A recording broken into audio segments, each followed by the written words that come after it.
Woi, Kaget gua. Kaget beneran.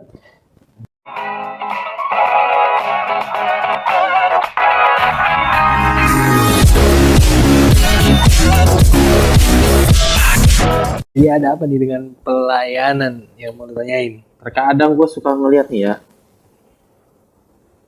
sebut nama, contohnya Faden keyboard, wis, Billy Kanalu, sebenarnya itu dia ngapain sih? Maksudnya lagi dalam keadaan ibadah dipanggil gitu namanya. Iya dong. Ya nggak tahu sih Kak, tapi ngapain ya? Kenapa mesti dipanggil ya? Ganteng kagak? Apa lu bilang? Nggak, Faden mah ganteng, sama Bang Billy ganteng. Parah. Tapi ya itu menarik juga ya, banyak pelayanan mimbar sekarang yang kayak begitu.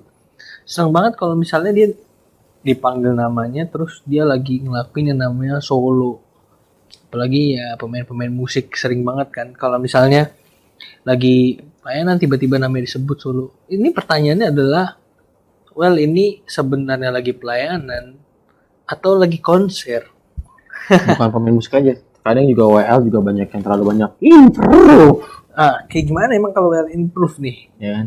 Kayak gimana contohnya? Pakai cengkok dangdut, padahal nggak perlu amat sebenarnya. Cengkok dangdut. Masalahnya nih, gua nggak bisa cengkok dangdut. Nah, masalahnya kalau WL atau pemusik kayak begitu, itu risih nggak sih? Iya, pertanyaan, kemuliaan Tuhan atau kemuliaan musik atau WL? Tapi kenapa ya harus ada hal-hal begitu tuh yang ditunjulin di dalam pelayanan? Biar akunya kelihatan. Tapi ya itu juga sih, kita nggak bisa ngejudge kayak begitu juga. Tapi ya gimana ya? Kadang suka bingung sih. Sebenarnya begini loh, dalam musik ibadah atau pemimpin ibadah, pemimpin pujian khususnya kan, seharusnya itu mereka orang-orang yang membawa, menolong jemaat untuk namanya menikmati Tuhan. Harusnya sih konsepnya seperti itu. Tapi nggak tahu deh, kenapa jadi terkesan jemaat menikmati sesuatu yang berbeda gitu. Biar keren aja kali kan. Ini kita lagi ngata-ngatain teman kita yang si Faden sama si Billy itu. Lu ngata-ngatain Faden, Enggak. Billy, terus mereka teman kamar saya yang jago-jago. Paul Simbolon. Love you. Salam. Parah. Konnichiwa. Tapi memang pelayanan sekarang ya, pelayan mimbar menjadi suatu ajang yang dicari-cari sama banyak orang sih. Pengen banget orang-orang tuh pelayan mimbar. Dan kalau bukan pelayanan mimbar yang kayak di depan, literally bukan pelayanan. Gak terkenal kan? Waduh. Gak terkenal ya. Coba terima tamu. Mana pernah dianggap remeh? Siapa tuh yang terima tamu? Oh, itu siapa yang WL? Siapa main musik? Oh, iya kan? Padahal penerima tamu juga satu hal yang penting loh. Ya kan? Iya. Memang dalam pelayanan, semua segi pelayanan itu penting. Dan kehadiran mereka itu berdampak besar pada orang-orang yang datang untuk beribadah. Nah, tapi nggak semua pemusik kayak begitu. Mungkin yang tadi disebutkan nggak tahu. Mereka mah jago lah. Mereka mah the best. Sarangyo. Konnichiwa. Sarangyo. Pontius Pilatus dia cuci tangan. Padahal barusan sebut nama gitu. Aku sayang kok sama kamu. Tapi ada juga loh temen gua yang kayak namanya si Stephen Rehmalem. Tuh dia buat komunitas musik. Well, ya kita nggak ada yang tahu seperti apa sih. Cuma itu emang ya dia buat gitu kan, untuk buat musik-musik dengan genre-genre yang lebih kekinian gitu. Nah, masalahnya ya itu tadi, apakah kalau dipakai di pelayanan gitu, pelayanan mimbar, worth it nggak sih pakai musik-musik seperti itu? Atau sebenarnya penting nggak sih untuk mengimprove semua permainan musik dan lainnya? Lu sebagai pelayan yang paling sering di mimbar lah, gimana lu liatnya pemusik-pemusik yang seperti itu, musik-musik yang kekinian, sampai WL yang bawain lagu kekinian atau ya Itulah. Tergantung porsinya. Ketika lu buat konser, mungkin gue setuju. Oh, contoh konser kayak gimana nih? Nah, kan kayak buat konser lu buat konser lagu rohani terus buat direkam ya kan. Oke. Itu kan satu hal buat gue setuju. Tapi kalau buat ibadah lu terlalu performance, itu sih menurut gue jadi agak annoying sih. Well, selama gua ibadah sih, gereja gua dan beberapa gereja yang pernah diikutin, belum, puji Tuhannya belum pernah gua nemuin hal kayak begitu yang manggil nama doang untuk perform gitu. Nah, kalau lu memang sering nemuin tempat ibadah yang seperti itu? Ya ada aja sih, cuman nggak terlalu sering juga. Cuman kayak menunjukkan satu hal nih, kemuliaan Tuhan ya kan di balik drum. Kan ada juga seperti itu kan, di balik main keyboard. Wah, apa regionya sangat tinggi kan. Wih, kan. Ya jadi sebenarnya yang dipertanyakan itu yang ya gue nanya ke lu nih makanya. Ya gue nanya balik ke lu nih. Sebenarnya itu dari sisi lu nih seorang pemusik ya, penting nggak sih dalam ibadah? Sebenarnya begini sih, penting atau tidak itu tergantung bagaimana hati yang memang dia pengen tunjukkan sih. Kalau memang apa yang dia lakukan, well, aransemen atau singkup yang dia punya gitu kan, ya banyak hal yang dia lakukan, yang dia pakai gitu untuk ngulik-ngulik lagunya gitu. Gua rasa kalau memang dia punya tujuan, motivasi yang tepat, yang benar gitu, yaitu menolong jemaat untuk mengenal Tuhan lebih dalam lewat irama musik dan musik yang dia pengen bawakan, gua rasa pasti akan sangat menolong si jemaat kalau dengan posisi motivasi yang tepat gitu. Tapi kalau motivasinya agar dia terlihat hebat, jago, berkapasitas di dalam pelayanan dia, well ya jangan situ bos. Buat aja mini konser. Kan biar orang tahu kalau kita jago gitu. Tapi sayang gitu, kita bungkus dan balut itu dengan kata pelayanan. Apalagi kita ngomongnya buat melayani Tuhan, tapi kita ternyata bukan lagi melayani Tuhan, melayani diri sendiri. Nah itu yang berbahaya gitu. Kita pakai Tuhan untuk memanipulasi orang-orang biar kita tuh sebenarnya kelihatan jago. Cuma sebenarnya bukan itu yang kita pengen tampilin. Kan?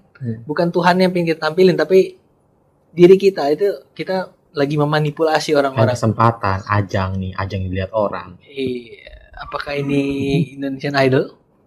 Atau The Star? Atau The Voice? Atau Indonesia Mencari Bakat? Tapi menarik sih, memang agak sulit sih untuk, ya pertama namanya kita manusia, kita nggak bisa mengenal dan mengetahui hati orang lain gitu. Dan kita actually cuma pakai kayak perasaan, kayak nggak damai sejahtera, tapi apakah itu bisa dipatokan? Kan nggak juga gitu.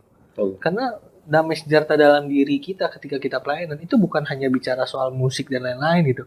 Jangan-jangan memang ada suatu relasi kita juga yang rusak sama Tuhan gitu. Tapi kita ngejudge-nya pelayan di mimbar lah yang salah gitu. Nah itu nggak bisa jadi tolak ukur gitu. Berarti ada orang yang suka ngomong kayak gini kan, penyembahan lu nggak ngangkat. Asik naik tangga ya bos. Nggak ngangkat maksudnya gimana? Ngangkat ya kan, nggak rasain apa-apa. Ya kayak lu bilang, berarti tolak ukurnya bukan dari seorang pemusik, dari diri sendiri kan. Betul, ketika dia memang pengen menyembah Tuhan, dia tahu gitu, menyembah Tuhan bahkan tanpa musik pun dia bisa. Betul. Karena kenapa? Dia memberikan penghargaan dan tempat tertinggi kepada Tuhan di dalam hidupnya. Penyembahan itu bukan soal hal-hal yang kayak ada musik A, musik B yang mengalun begitu bagus. Well, itu bisa membantu, tapi bukan itulah segalanya gitu. Kalau misalnya kita cuma terbawa akan musik A, musik B, berarti yang dipancing adalah emosi kita. Kita lagi memenuhi emosi kita dengan sesuatu yang pengen banget kita rasain. Bukan yang namanya memberikan suatu penghargaan tertinggi kepada Tuhan, bukan. Berarti ibadahnya ibadah perasaan. Ibadahnya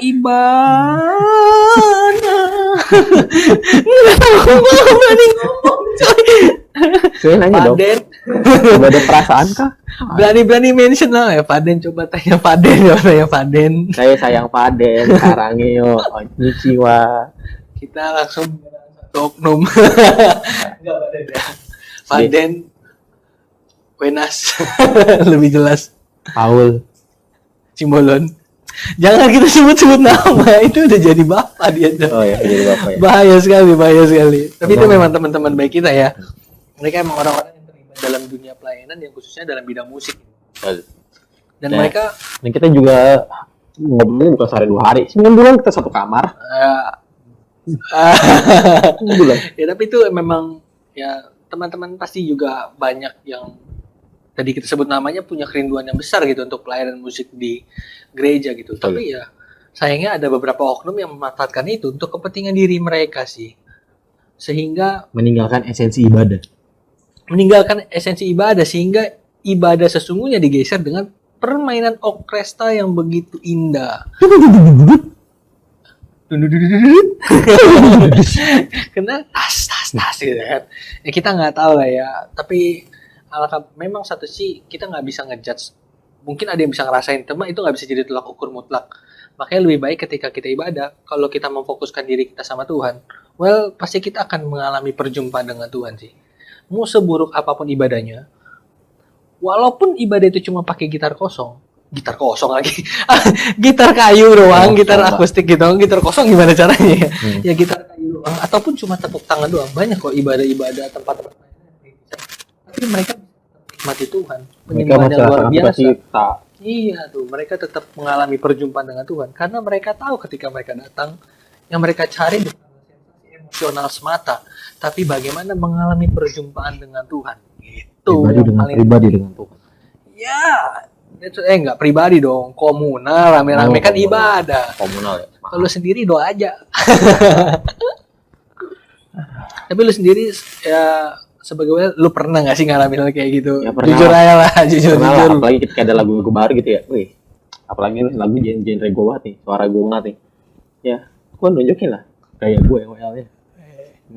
Yang penting gue lihat tuh pada senang ya berarti lu tahu. Berarti lu makan puji apa istilahnya? Ya. Mencari kepuasan dalam pujian manusia. Betul. Gue juga pernah ngalamin hal yang kayak begitu sih. Ya, kita harus akui namanya yang kita pernah pelayan di mimbar. Kita pernah di titik-titik yang namanya pengen banget tuh terima pujian dari orang. Kita harus akuin kita manusia akan pujian kan. Iya. Kita harus akuin. Tapi menurut titik itu menurutku gue udah selesai sih. Jadi yang lu puji tinggal bodo amat sekarang gue. Bodo amat. Tapi ya begitulah dunia pelayanan. Memang walaupun tidak sempurna. Cuma ketika kehadiran Kristus hadir di dalam ibadah dan pelayanan kita ya, well itu aja akan menjadi suatu yang luar biasa sih. Gitu. Tunjukkan Tuhannya bukan tunjukkan elunya sih sebenarnya, bisa dibilang seperti itu nggak sih? Betul, ngomongnya gampang, prakteknya susah bos. Ya kita kan ngomong soal teori ini sangat mudah ya, tapi manusia tuh pintar menipu gitu. Lagi-lagi kita ngomong begini, besok aja siapa tahu kita berdua pelayanannya cari pujian manusia gitu. Kita bisa aja jatuh ke dalam hal gitu. Makanya berdoalah terus gitu. Agar semakin dekat, semakin dikuatkan di dalam Tuhan sehingga ya nggak terjadi hal yang memang nggak patut dan nggak layak untuk terjadi sih. Ya, ini kan bukan untuk buat temen-temen, tapi untuk kita semua juga. Sebagai kita juga pelayan, kita berdua juga pelayan mimbar. Nah, kita berpikir untuk satu hal ya, kita nggak mau kita haus akan pujian manusia. Kembalinya ya kita harus kembaliin ke talenta kita, kemampuan kita ya. Terfokusnya untuk Tuhan. Ketika teman-teman menempatkan porsi teman-teman sebagai pelayan ya pelayan, bukan teman-teman. Itu masih bro. Iya. Idealnya seperti itu. Idealnya. Ya, semoga semuanya bisa jadi lebih baik lah ya. Ngomong-ngomong gue ngantuk nih kak. Gue lupa. Udah jam segini kita belum tidur terus kita nongkrong di mana nggak jelas ini. Jauh banget nih gue sumpah. Jauh. Ya udah, udahin aja piknik kita lah ya. Ya.